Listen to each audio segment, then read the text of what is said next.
ẹ má bínú tí ẹ̀yin tí ẹ jágbàlagbà ilẹ̀ Yorùbá tí ẹ wà láàrin ìjàngbara tí ẹ bá pera wa ní leader tí a bá rí nǹkan tó ń dàrú tí a lè tún ṣe tí gbogbo wa ń dákẹ́ tẹ́ ń sọ pé ẹ ti sọ̀rọ̀ àwọn ọmọ yín ò gbọ́. There is another way. Àwọn ọ̀nà kan wà tí ẹ lè gbé gbà. Kì í ṣe àsìkò gbà tí ojú ogun lè yìí tí election ti ń bọ̀ ló máa wá di pé kí ọmọ Yorùbá ká má wá gbọ́ra wa yé kí gbogbo a máa pín yẹ́lẹyẹ̀lẹ ní àárín inú ọdún yìí láti bíi May ká tiẹ̀ sọ pé bóyá May gan kọ́ láti nǹkan bíi July kí n sọ pé bóyá bíi July or May, July, August everything kan dàrú everybody kan jà tàti ẹ̀yìn wò tiẹ̀ tó ilé láti ẹ̀yìn wá ìlara ló kọ́kọ́ fa sábàbí kí àwọn mídíà máa bára wọn jà níbi pé èrò tèmi pọ̀ ju tiẹ̀ lọ níbi pé wọ́n náà ń gbọ́ jù ó ti ń wọṣọ jù ó ti ń ṣe kinní kan jù ó ti ń ṣe ìyẹn ọ̀tọ̀ káwọn ọ̀dàrú kan máa pèsè orí ṣò kan máa dá wàhálà sílẹ̀ kan máa dájà lẹ̀ kéle méèkì fídíò tiẹ̀ kan lọ gbé bélé kéle ṣe fídíò tiẹ̀ kan lọ gbé bélé kan máa mórí táyé kan máa sọ lu Kẹ́hìndé àwọn ni wọ́n gbé fídíò lọ bélé àwọn ni wọ́n gbé fídíò lọ bélé àwọn ni wọ́n lo fọ́ìsì mi tí wọ́n fi pèsè orí iṣu èlé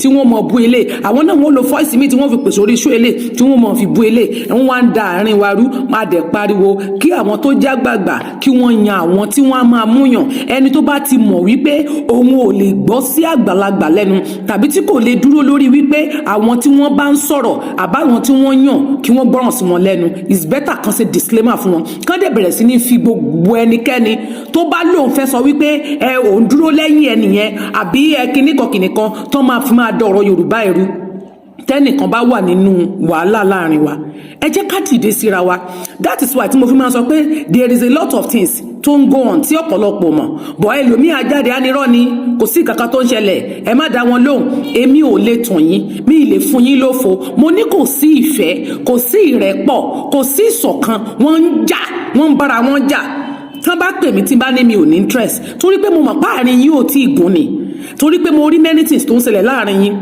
ẹ̀yin tẹ́ fẹ́ kí n darapọ̀ mọ́ nítorí pé wàhálà lẹ́ ń jà lójoojúmọ́ ẹ lè fún mi ní depression ẹ lè high emotional trauma tó wà lára tèmi èyí lè jẹ́ kẹ́ ẹ tó dákun is better kí n dá wà lókèrè kí n máa wo ń tẹ̀sí lọ́ọ̀kan mi ò bá yín jà kírétà máa máa bára wa jà tẹ́nìkan bá wà nínú ìṣòro láàrin wa ẹ jẹ́ ká dìde sẹ́ni tó bá wà nínú ìṣòro láì wá sí public domain pé ká máa wá pariwo pé nǹkan ṣe nìyẹn tí èèyàn bá ti wá sórí social media kò yẹn ò mí ìwí pé wọn dìde fún ẹni tí ìrànlọ́wọ́ bá wà lára ẹ̀ bọ̀ tá a bá máa kọ́kọ́ máa tako àwọn èèyàn ká máa bára wa jà kélé bélé jà kí tọ̀ ń bá tọ̀ ń jà kẹ́yìn tẹ́ ẹ jẹ́ gbalagbà náà má tún lè ní sùúrù eléyìí ò dáa. I'm right here in the nation of Jordan on my tour of nations. My name is Jenet Fasakin. I'm an attorney at law in the United States of America. I'm an attorney at law in Nigeria. I'm an international attorney. I represent the cases all over the world. Some attorneys don't know what that is called. Like the one who spoke on Show Yoruba or whatever you call that girl's show that says how can you be in the US and be an attorney in another place. But because of those who have been calling me, I shouldn't have even talked. I should have allowed their ignorance to keep flowing like water. But I'm going to talk because of that girl called Show Your, whatever they call Show Shaking. I don't even know her name because her name is fake. She herself is fake.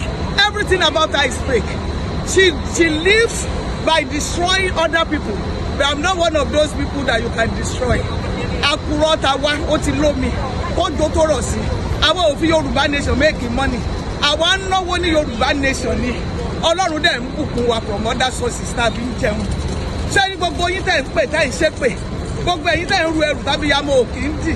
Tákì yamọ òkì ń tú tẹ́ ń rú kiri. Ẹ̀yin lè máa tú nǹkan yín ọmọ yín á tú. Ìrandíran yín ẹ máa tú ẹrù tí abiyamọ tí òkì ń tú. Ẹ máa tú torí ẹ̀yin lẹ mọ̀. Ẹ̀yin náà lẹ máa tú. Èmi ò ń ṣe pé ṣùgbọ́n Bíbélì ní kí n sọ fún àwọn èèyàn búburú wípé kò ní dáa fún wọn. Sẹ́ni gbogbo yín tẹ́ ń fẹ́nu gbèpè tẹ́ ń fẹ́nu gbàṣẹ nítorí èmi Jenet Fasakin. Èpè ló máa pa ìrandíran yín, ló máa pa ìyáláyà yín, ló máa pa yín nílẹ̀ Yorùbá yìí. Ẹ̀jẹ̀ yín náà máa fi tẹ̀wọ́ ilẹ̀ Yorùbá. Gbogbo irọ́ yín àti rí. Ó sì ń bá ìdí òkun lẹ́tù tí ń declare Yorùbá nation. Ẹ̀yin oní plan A, tẹ́ ẹ̀ mọ̀ plan B, tẹ́ ẹ̀ mọ̀ plan C, tẹ́ ẹ̀ mọ̀ plan D. Òun náà láyé yín ṣe rí bó ṣe rí. nítorí pé one way traffic lẹ́mọ̀ tẹ́ bá sì ti forí sọ́kì ńbẹ̀ ó parí ayé yín bàjẹ́ nìyẹn ó gbọ́dọ̀ olùkọ́ plan yín ẹ fẹ́ gbà ẹ ti gbà Buhari gbé wá kò gbé wá ó sì báyìí odò ní kẹ́tù ti lọ máa declare Yorùbá nation ẹ̀yin aláyéra dáradára ẹ̀kọ́ Jordan ni mo wà yìí má ti kúrò sí mo tún lọ sí Egypt mo ti lọ sí Turkey ṣé mi dárúkọ ẹnìkankan nígbà tí mo sọ̀rọ̀ ṣé mo dárúkọ anybody ṣé nìkan ṣoṣo ni wọ́n ṣe Turkey fún mi ò lè ní client all over the place ẹ̀yin aláyé bíbàjẹ́ torí pé ẹ fẹ́ po ẹnìyẹn nílẹ̀ fẹ́ kí gbogbo ayé mọ̀ pé wọ́n ti arrest ẹ̀ ẹ̀yin dẹ̀ lọ́rẹ́ ẹ wò bẹ́ẹ̀ ṣe pò tó ẹ ṣe 4 hour show lórí ẹ̀ òun ní gbogbo ayé ṣe mọ̀ pé wọ́n arrest èèyàn yín èmi ò kí ànípa ẹni yín tán arrest iṣẹ́ tèmi lèmi ń ṣe iṣẹ́ tí ilé oge ó tó ge jẹ ó bàjẹ́ fún gbogbo ẹ̀yin olórí burúkú.